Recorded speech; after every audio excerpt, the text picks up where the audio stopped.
The first 8 weeks of the NFL season have been played, and there are teams that are looking forward to the remaining games, knowing their season will probably continue into January, and they will have a chance to play for a Super Bowl title. And there are other teams that, while their season technically isn't over, it in a lot of ways is over, and they are more or less on the 2024 and are focusing on how to get better for next year. And we knew entering the 2023 season that the AFC was going to be a very fun conference to watch all throughout the season, as there is elite quarterback play seemingly everywhere, and through the months of September and October, they have not disappointed. And as we enter November and the later months of the NFL season, if there is anything we are certain about, the AFC is completely wide open. And in today's video, we are going to break down several teams in the AFC and why they could win the AFC and ultimately go to the Super Bowl. There is a lot to break down for each and every team, and without further ado, let's begin.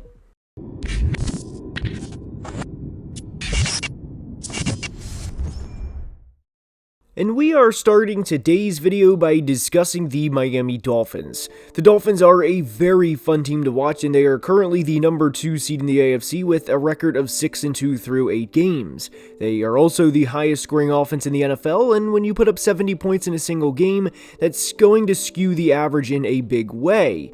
But the biggest thing with the Dolphins moving forward, and my concern with them, is can they beat good teams?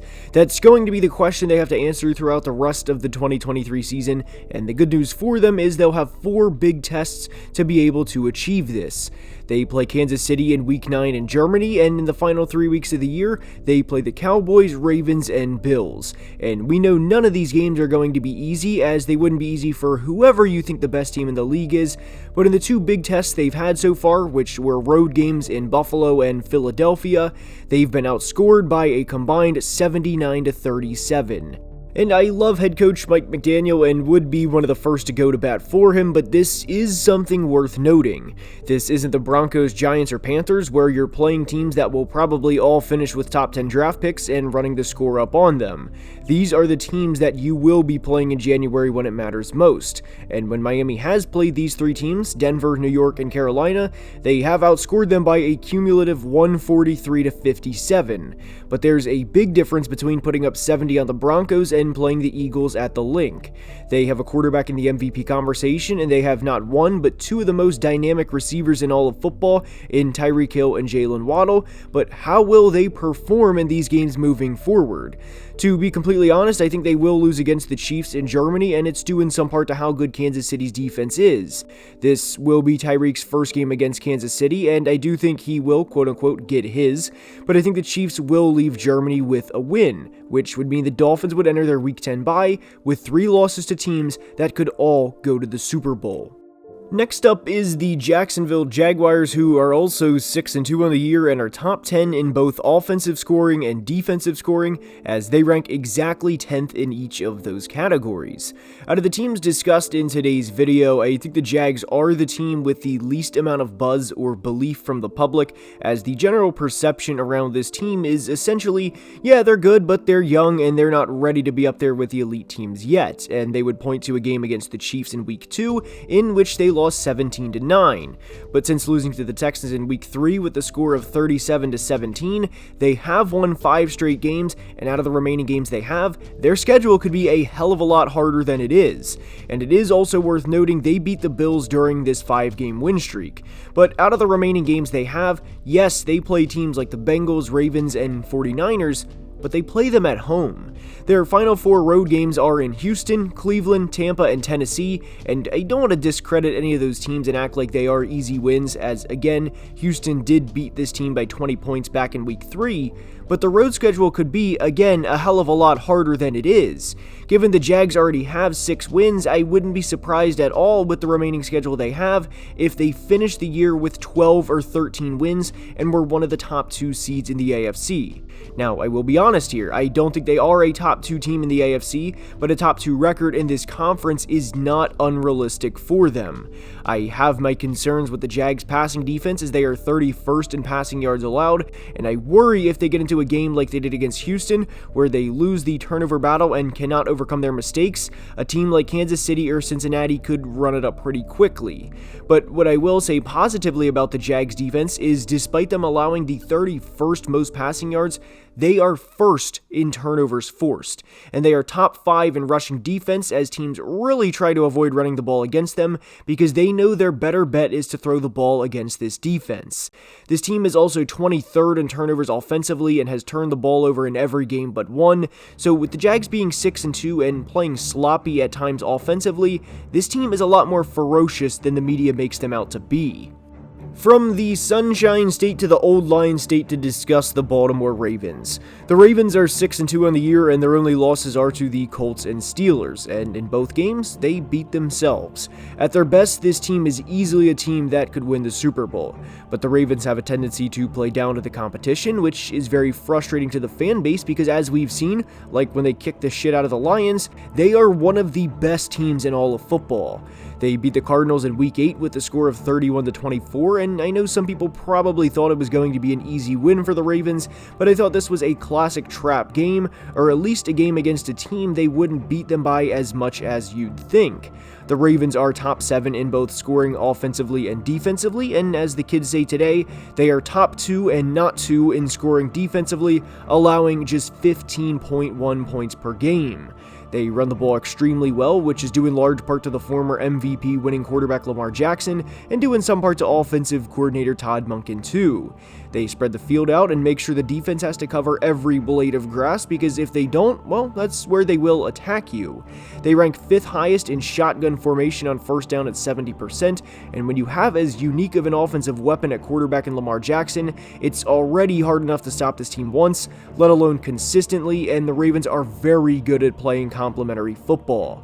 They're 2nd in rushing attempts, 3rd in rushing yards, and 8th in yards per carry offensively, while allowing the 2nd fewest yards defensively. We talk about teams nobody wants to play on the channel, and the Ravens are the embodiment of that. They have a great quarterback who is playing at a high level, and I know the most recent Cardinals game doesn't support that, but a 357-yard, 3 passing touchdown game against the Lions does, and they have allowed 25 or more points in 0 games this year. If you beat the Baltimore Ravens, which again only 2 teams have, you have to be gritty, resilient, and fight to the very end of the game. They have 3 straight home games and could easily be 9-2 through the first 11 games, and it wouldn't surprise me at all if this team made it to the Super Bowl. We're on to Cincinnati to discuss the Bengals, who are 4-3 after a 31-17 win over the 49ers in the Bay Area. With a team that's been to back-to-back AFC Championship games, including a Super Bowl appearance just 2 years ago, it's hard to think this team is truly ever out of it unless they have multiple season-ending injuries. I had my doubts when they were 1-3, and I alluded to this in the Week 8 recap, as Cincy scared me when they were outscored 51-6 in 2 of their first 4 games, with multiple 20-plus point losses to the Browns and Titans. But since then, they've put up 30 points in 2 of the last 3 games, including a win in Arizona, in which Jamar Chase had 15 receptions for 192 yards and 3 touchdowns. And in Week 6 against Seattle, their defense stepped up with clutch turnovers, and this is a big reason why the Bengals can never be counted out. They're not just Joe Burrow, Jamar, and T. Higgins.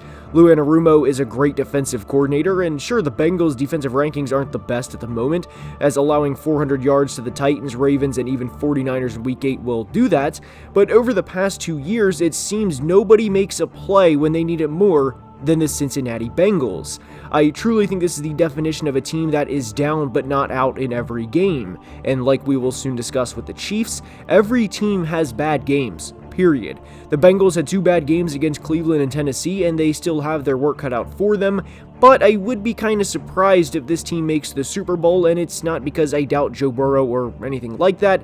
I find it hard to believe that a team would win 3 straight road games to get to the big dance against teams that would presumably be Buffalo, Kansas City, Baltimore, or any combination, and that could also include Jacksonville and Miami.